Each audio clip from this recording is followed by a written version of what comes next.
ETF index mutual funds నేర్చుకుని stock మార్కెట్లో రాణించాలనుకుంటున్నారా? వెంటనే ఈ నెంబర్కి కాల్ చేయండి.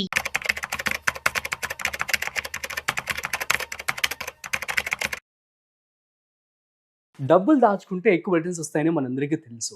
కానీ ఈ యొక్క రిటర్న్స్ అనేవి ఎలా వర్క్ అవుతూ ఉంటాయి? ఇంట్రెస్ట్ అనేది ఎలా వర్క్ అవుతూ ఉంటుంది? సో ముఖ్యంగా కాంపౌండ్ ఇంట్రెస్ట్. సో చక్రవడ్డీ అని చెప్పి మనం అంటూ ఉంటాం కదా, చిన్నప్పుడు నేర్చుకున్నాం. సో అసలు చక్రవడ్డీ అనేది ఇన్వెస్ట్మెంట్స్లో చాలా చక్కగా వర్క్ అవుతుంది. సో దీనికి సంబంధించి అసలు ఇన్వెస్ట్మెంట్ చేస్తే రిటర్న్స్ అనేవి ఎలా వస్తాయి, వీటి గురించి మనతో చెప్పడానికి ఇవాళ మనతో ఉన్నారు మ్యూచువల్ ఫండ్స్ డిస్ట్రిబ్యూటర్, అదేవిధంగా AF and PMS Bonigala Salman గారు. సో వారి మాటలోనే మరింత సమాచారం అడిగి తెలుసుకుందాం. సో హాయ్, హలో, నమస్తే, వెల్కమ్ టు సుమన్ టీవీ. నేను మీ Rajeev Pasupuleti. So let's start. Hi sir, నమస్తే. నమస్తే అండి రాజీవ్ గారు. ఎలా ఉన్నారు సార్? బాగున్నారండి. Okay. So compound interest, so చాలా మందికి కూడా తెలుసు కాంపౌండ్ ఇంట్రెస్ట్ అనేది ఎలా వర్క్ అవుతుంది. కాకపోతే రిటర్న్స్ అనేవి ఎలా వస్తాయి ఏంటి అనేది చాలా ఇప్పటికీ కూడా అర్థం చేసుకోలేని పరిస్థితిలో ఉంటారు. అసలు కాంపౌండ్ ఇంట్రెస్ట్ అనేది మ్యూచువల్ ఫండ్స్లో కావచ్చు, అసలు ఎలా వర్క్ అవుతుంది?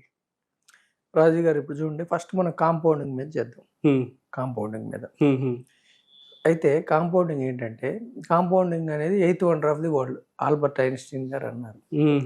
చూడండి, కాంపౌండింగ్ లో ఫస్ట్ ఐస్ ఏజెస్ అంటే మంచు యుగాలు అవి ఎట్లా ఫామ్ అవుతాయి. ఫస్ట్ జనరల్గా ఏంటంటే స్నో పడుతూ ఉంటుంది. అవును.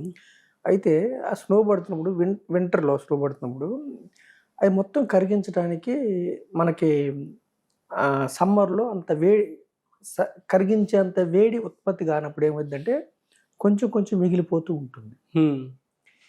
మిగిలిపోయి కొన్ని రోజులకి, కొన్ని సంవత్సరాలకి క్రమంగా పెరుగుతూ పెరుగుతూ పెరుగుతూ ఒక మంచి యుగం, ఒక మంచు ఖండం తయారైపోతుంది. ఓకే. దీని నుంచి మనం నేర్చుకోవాల్సింది ఏమిటంటే, మంచు ఖండం, మంచు యుగాల నుంచి మనం నేర్చుకోవాల్సింది ఏంటంటే, ట్రెమెండియస్ సక్సెస్ కావాలంటే ట్రెమెండియస్ పనులు చేయవసరం. స్మాల్ వర్క్స్, చిన్న చిన్న పనులు కంటిన్యూస్గా చేయటం వల్ల over a period of time compounding, సమ్మేళన పవర్ ఆఫ్ కాంపౌండింగ్, అవును, ఎక్కువ రిటర్న్స్ అనేది రావడం జరుగుతుంది. ఫైన్. సో ఇది రియల్ టైమ్ లో ఏదైనా ఎగ్జాంపుల్స్ తీసుకుని పవర్ ఎనీథింగ్ ఇప్పుడు చూడండి రాజు గారు, బఫెట్ గారు ఉన్నారు. వారెన్ బఫెట్ గారు. వారెన్ బఫెట్ గారు ఇప్పుడు మోర్ దాన్ $85 బిలియన్ సంపద సృష్టించుకున్నారు. అవును. అయితే ఈయనకి ఏమిటంటే ఆయన పేరు మీద 2000 బుక్స్ రాశారు ప్రపంచవ్యాప్తంగా ఆయన ఇన్వెస్ట్మెంట్ గురించి. ఆయన ఇన్వెస్ట్మెంట్ లో చతురత, బాగా నాలెడ్జ్ ఉంది. ఆయన ఇన్వెస్ట్మెంట్ సక్సెస్ బాగుంది. అందరు అవే రాస్తారు.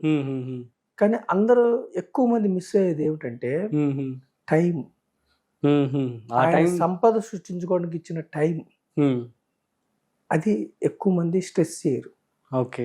100 years లో 75 years ఆయన ఇన్వెస్ట్ చేస్తూ వెళ్ళారు. మనం 15-20 years కి 30 years కి ఎక్కువ రిటర్న్స్ అని చెప్పి అనుకుంటూ ఉంటాం. ఆయన ఇన్వెస్ట్మెంట్ 10th year లో స్టార్ట్ చేశారు. ఆయన ఏజ్ 10th అప్పుడు. మన వాళ్ళు ఇప్పుడు మన పిల్లలు ఎట్ ది ఏజ్ ఆఫ్ 10 కి నాలెడ్జ్ లేదనుకుంటే తల్లిదండ్రులు స్టార్ట్ చేయొచ్చు వాళ్ళ పేర్ల మీద. కాంపౌండింగ్ అవ్వాలంటే ఎర్లీగా స్టార్ట్ చేయొచ్చు. సో బఫెట్ గారు ఏంటంటే, బఫెట్ గారిలో మనం చూడాల్సింది ఏమిటంటే, ఇన్వెస్ట్మెంట్ చతురత మంచిగా ఉంది, మంచి నిర్ణయాలు తీసుకున్నారు, కానీ టైం ఇచ్చారు. ఓకే. ఓకేనండి. అవును. ఆయన 30 years వచ్చే వరకే ఆయన నెట్వర్త్ వచ్చి సుమారుగా $10 million. ఆ ఏజ్కి 30 years వచ్చే ఏజ్కి చాలా మందికి అరౌండ్ $25,000 నెట్వర్త్ కూడా లేకుండే ఆ రోజుల్లో.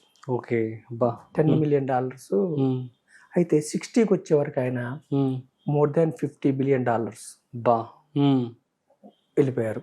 తర్వాత 60కి జనరల్గా 60కి రిటైర్ అవుతారు, గోల్ఫ్ ఆడుకుంటారు, లేదా మన వాళ్ళతో ఎంజాయ్ చేయటం చేస్తారు.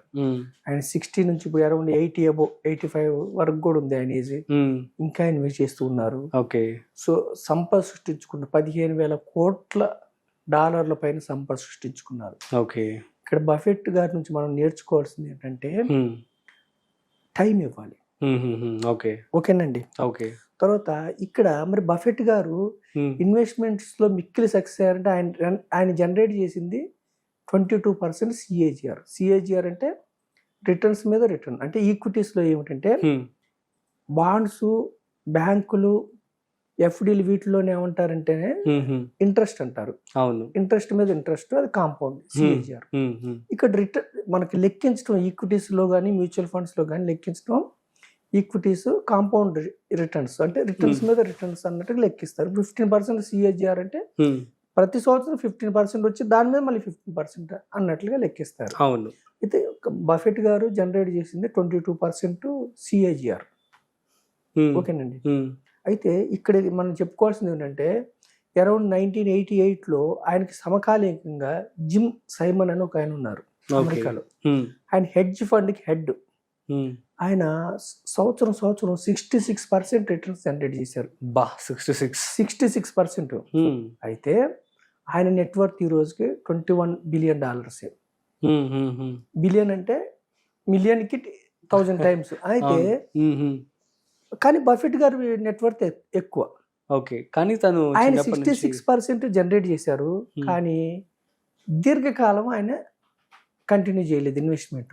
50 years వరకు బఫెట్ గారు కంటిన్యూ చేసిన ఇన్వెస్ట్మెంట్ పీరియడ్లో సగం పీరియడ్లోనే ఆపేశారు. ఓకే. సో బఫెట్ గారి నుంచి మనం నేర్చుకోవాల్సింది ఏంటంటే లాంగ్ టర్మ్ ఉంటే మనకి కాంపౌండింగ్ వర్కౌట్ అవుతుంది. ఓకే. ఇప్పుడు చూడండి, యూత్ ఏం చేస్తారంటే ఇవన్నీ విన్న తర్వాత సిప్ క్యాల్కులేటర్ చూస్తారు, లేదంటే కాంపౌండ్ క్యాల్కులేటర్ చూస్తారు. అవును, ఆన్లైన్లో 25-30లో స్టార్ట్ చేస్తారు.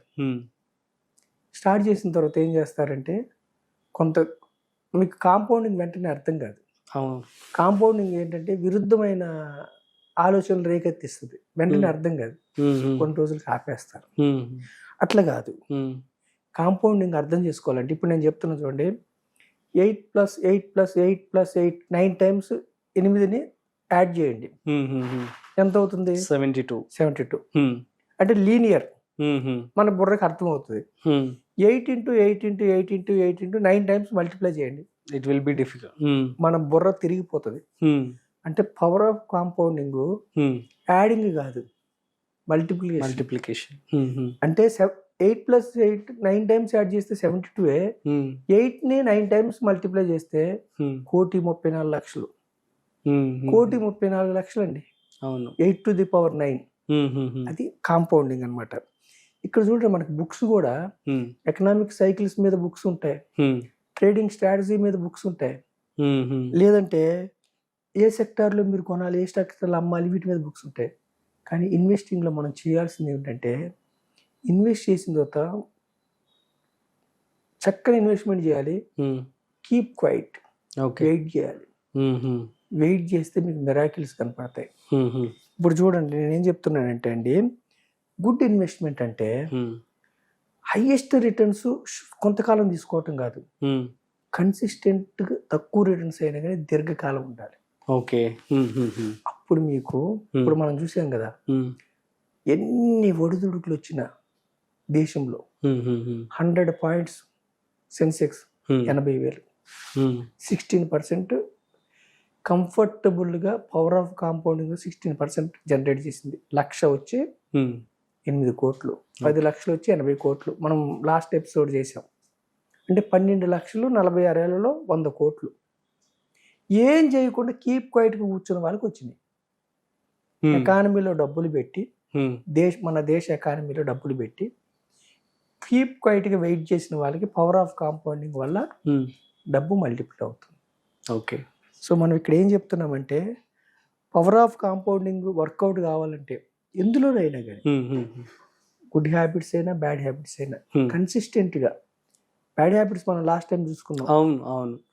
సో కన్సిస్టెంట్గా ఉంటే సరిపోతుంది, టైం ఇస్తే మీకు పవర్ ఆఫ్ కాంపౌండింగ్ వర్కౌట్ అవుతుంది. ట్రూ.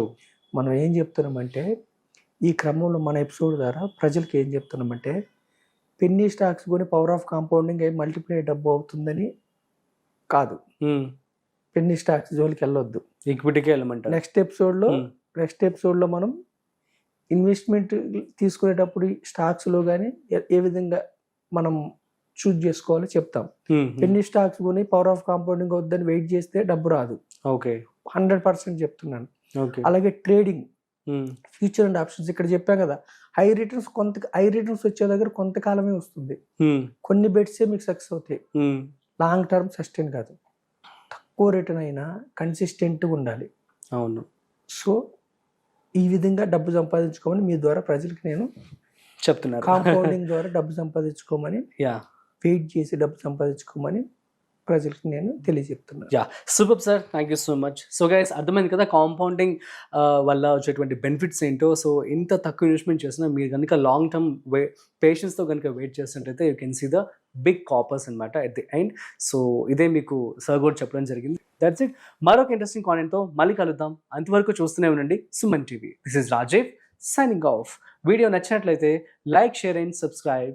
Thanks for watching.